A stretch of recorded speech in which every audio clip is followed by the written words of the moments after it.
You can push the radiator down now. Okay. See if I can get one more on here. I have this fucking web on my face. What's up? I have a fucking web on my face. Spider web? See? No. See? Web. But there's more modified cars sitting in your drive. This. Put it on more. Yeah, that's fun. That's a real good idea, Wilson.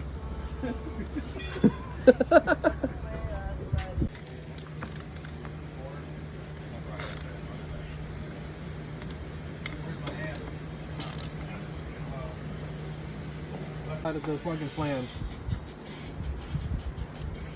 It's our crush washer, so when you tighten it, it makes a seal. Yeah, so I put this shit. There's a Through? washer on each side. Yeah. So where do I connect? They're trying to give me this fucking line? Sure. That one works. Hey, you know which one That it one's is? dim. The fucking starter?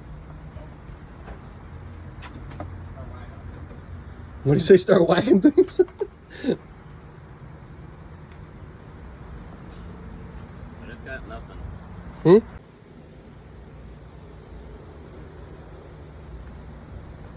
Well, the aftermath from today is the starter sucks. I gotta get a new starter. Everything else electrically was fine. It was all good. We were just trying to get the engine to turn over, and then we're doing turbo stuff. Inlet, outlet, oil, water, all that stuff for the turbo. But yeah, very long day. It's very hot. But yeah, peace. Stay tuned for more.